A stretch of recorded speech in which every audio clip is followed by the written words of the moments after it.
Not about tenure extension, but it's about tenure expiration. Some people have their tenures expired, and it has to do with some resident electoral commissioners. 13 of them, and the government has actually nominated 8 out of the 13, making loads of comments and reactions, and of course talks all over the country about the credibility of some of these nominees, resident electoral commissioner.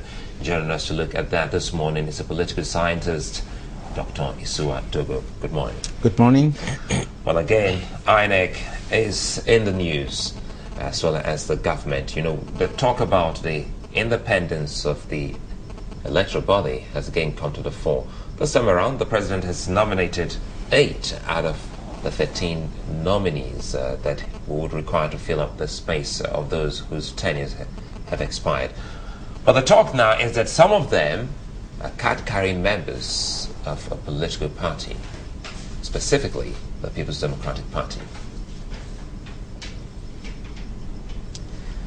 So, what's the question? So the smile on your face seems to us as an affirmation to that truly they're members of the People's Democratic Party. Oh, not at all, not at all. I do not know them, and I do not know whether they are card-carrying members of the PDP or not.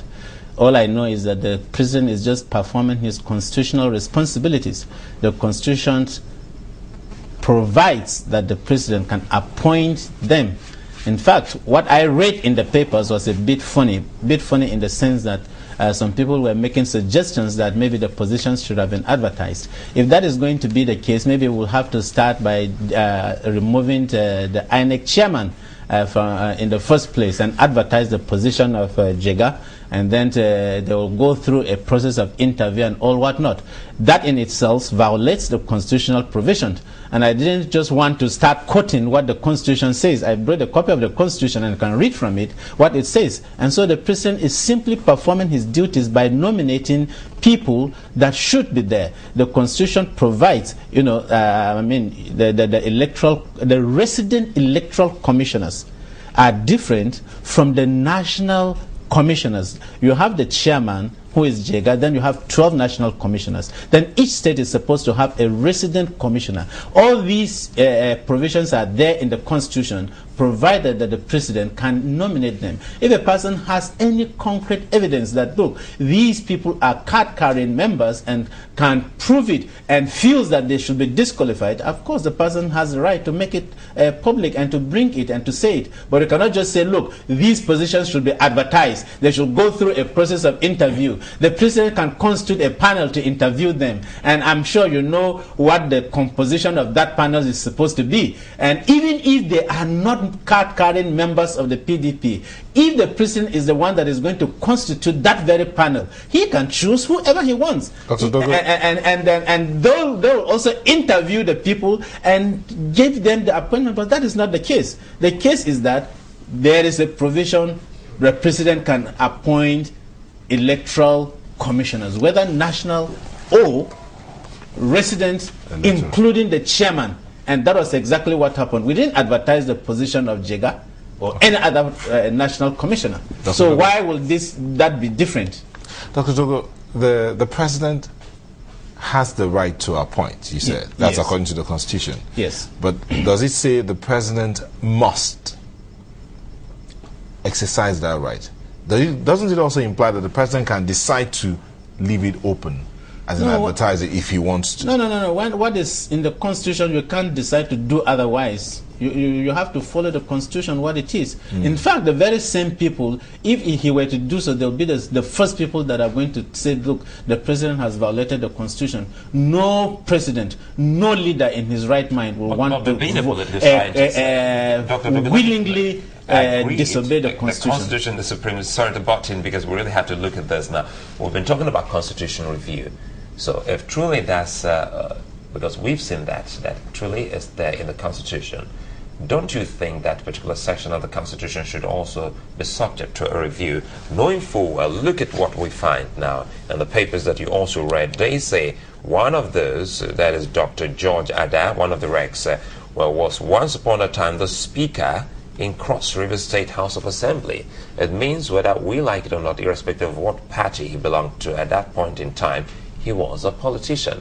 So the opposition is raising an alarm saying that these kinds of people should not be there in the first place. You know, our wishes and what we desire is different from the provision of the Constitution. The Constitution did not say a person should not be a member of any political party. Our wish can also come into constitutional review if those I agree with you. That's a different thing. That's a different thing altogether.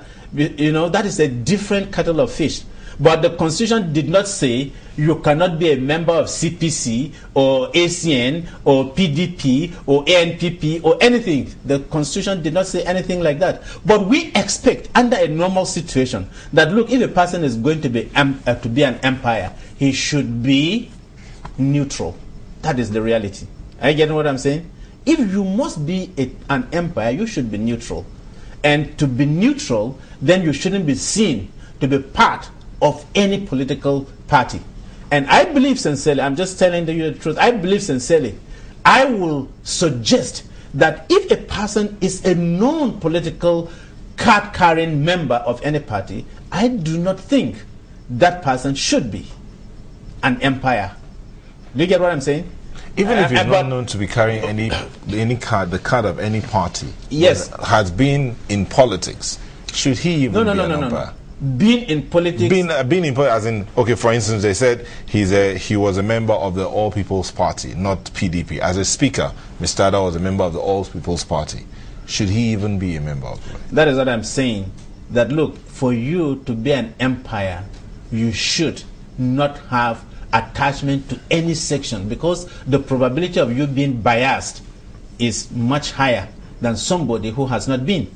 And that is why I have said categorically that, look, the person should not technically be a member of any political party. It is not an issue of saying, look, you are a member of PDP or ANPP or CPC. And I've also explained to you that, look, constitutional provisions are different from the reality of life. Morality dictates that when you are making choices, you should make choices that should be less controversial, and choices that will be so open to people that, look, this person is being honest, and the approach to the issue is that you don't have any hidden agenda in whatever way. But also don't forget that some of these people are recommended, and I will also want to believe that the INEC chairman and the national commissioners are taken into consideration, and it is also difficult for you to explain what would have transpired because you probably do not have the facts on the table. Maybe the person's whatever it is, the person might have pledged, look, this is the situation. That is also a different thing altogether from the reality if a person is actually going to act on it. But I do not mince words by saying that, look, in my view, anybody that is going to be a national commissioner or resident electoral commissioner should not be a member of any political party. Well, you have made that point about the person not being a member of any political party. What about being affiliated with members of a certain political party? No, there is no way you can deduce that the person is affiliated or not affiliated, because if you are my wife and I don't belong to any political party, you can't say that because you belong to any political party, you know, in that sense I do not have the right. I'm just using that as an extreme situation. But people have friends across political parties. That's where a problem affiliation comes up. Because you see, when it comes to, I know that we're talking about affiliation is subjective. Affiliation is subjective, but you've given an instance now, assuming that you were supposed to be reckoned, I was your wife. It will definitely cast suspicions on your judgment, definitely. That is what I'm trying to say. That is different. Do you see it? That is different. If you are my wife and you belong to a particular political party, you know, if anybody is appointing me or saying something, they will believe sincerely that, look, that kind of relationship exists. That why? But if we are just friends, isn't it? And I can be a friend of somebody in ACN, CPC, ANPP, absolutely, that is different. But we must so how do you judge the issue of saying that the person is affiliated? That is why we must listen to those who are calling for, well, a proper scrutiny and look into all of this. And those who are saying that the positions should be advertised, they are going back to that particular report which we have taken some and refused to even take everything, which is the Justice Owesis report. He was the one that suggested that such should be advertised, and the opposition especially is saying, Why don't we go back to that system and see how we can put that into the Constitution and even get them advertised, rather than put up names that will be questionable?